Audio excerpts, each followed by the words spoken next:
Assalamu alaikum, dear learners and viewers. ITFR English zone এর পক্ষ থেকে সবাইকে স্বাগতম। আজ আমরা একটি স্টোরি রাইটিং অতি সহজে খুবই সহজ ভাষায় কিভাবে লেখা যায় সেটা দেখব এবং এই স্টোরি রাইটিংটা এটা এসএসসি এইচএসসি দাখিল কিংবা আলিম সব ক্ষেত্রেই লেখা সম্ভব। তো আসো তাহলে আমরা দেখি স্টোরি রাইটিংটা। আজকের স্টোরি রাইটিংটার নাম হলো ইউনিটি ইজ স্ট্রেংথ, অর্থাৎ হলো একতাই বল।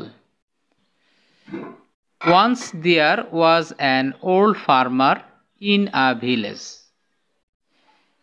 একদা এক গ্রামে এক বৃদ্ধ কৃষক ছিল। হি হ্যাড 3 sons, তার 3টা ছেলে সন্তান ছিল।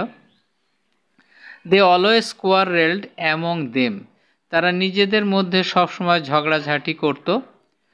So there was no peace in that house, সুতরাং ওই বাড়িতে কোনো শান্তি ছিল না।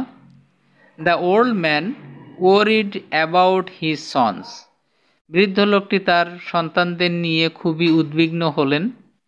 অ্যাট লাস্ট হি হিট আপন আ প্ল্যান, অবশেষে তিনি একটি ফোন দিয়ে আটলেন, তিনি একটি পরিকল্পনা করলেন।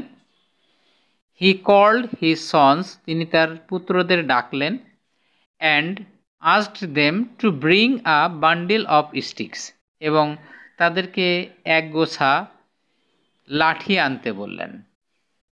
অ্যাকর্ডিংলি, যথারীতি, they brought a bundle of sticks, যথারীতি তারা এক গোছা লাঠি নিয়ে আসলো। Then the farmer asked them to break it, তখন কৃষকটি তাদেরকে এই লাঠির গোছাটি ভাঙতে বললেন।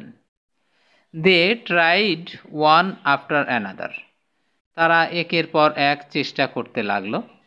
But none can break it, কিন্তু কেউ এটা ভাঙতে পারল না। Then the farmer asked them to untie the bundle, তখন কৃষকটি তাদেরকে এই লাঠির গোছাটি খুলতে বললেন। অ্যান্ড মানে লাঠির গোছাটা তো দড়ি দিয়ে বাঁধা, এটাকে তিনি খুলতে বললেন। And told his son to break one stick, এবং প্রত্যেকটা ছেলেকে তিনি একটা করে লাঠি দিয়ে ভাঙতে বললেন। নাও দে ব্রোক দেম ইজিলি, এখন তারা সহজে এটা ভেঙে ফেলতে পারল বা ভেঙে ফেলল। Then the farmer told his sons, তখন কৃষকটি তার পুত্রদেরকে বললেন। ইফ ইউ লিভ টুগেদার, যদি তোমরা একত্রে মিলেমিশে থাকো, নোবডি ক্যান হার্ম ইউ, কেউ তোমাদের ক্ষতি করতে পারবে না। And if you are separated, এবং যদি তোমরা পৃথক হও, অ্যানিবডি উইল হার্ম ইউ, যে কেউ তোমাদেরকে ক্ষতি করতে পারবে। Like the single broken stick, এই যে এক একটা যে ভাঙা লাঠি, এই লাঠির মতো তোমাদেরকে যে কেউ ক্ষতি করতে পারবে।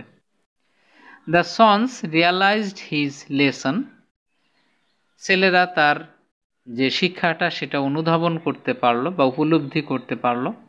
And they quarrel no more, এবং তারা আর ঝগড়া করল না। আমরা স্টোরি রাইটিংয়ে একটা মোরাল লেখার চেষ্টা করব, এটা লিখলে নাম্বারটা সবসময় বেশি আসে। মোরাল এর বাংলা অর্থ হলো নৈতিক শিক্ষা। এই গল্পটাকে থেকে আমরা কি শিখলাম সেটার একটা সামারি। তো united we stand, divided we fall, এটার বাংলা হলো একতায় উত্থান, বিভেদে পতন। এটা যদি ভেঙে বলা হয় যে ইউনাইটেড উই স্ট্যান্ড, অর্থাৎ আমরা যদি একতাবদ্ধ হয়ে থাকি তাহলে স্ট্যান্ড মানে আমরা দাঁড়িয়ে থাকবো। আর ডিভাইডেড যদি আমরা বিভেদে চলে যাই, আলাদা আলাদা হয়ে যায়, উই ফল, তাহলে আমরা মানে ব্যর্থতায় পর্যবেসিত হব। হ্যাঁ, আসলে বাংলাটা হলো কি, united we stand, divided we fall, একতায় উত্থান, বিভেদে পতন। তো তোমরা আশা করি গল্পটা তোমাদের কাছে ভালো লাগবে এবং খুব সহজে এটা আয়ত্ত করতে পারবে। তো তোমাদের সর্বাঙ্গীন মঙ্গল কামনা করে এখানেই বিদায় নিচ্ছি। আসসালামু আলাইকুম।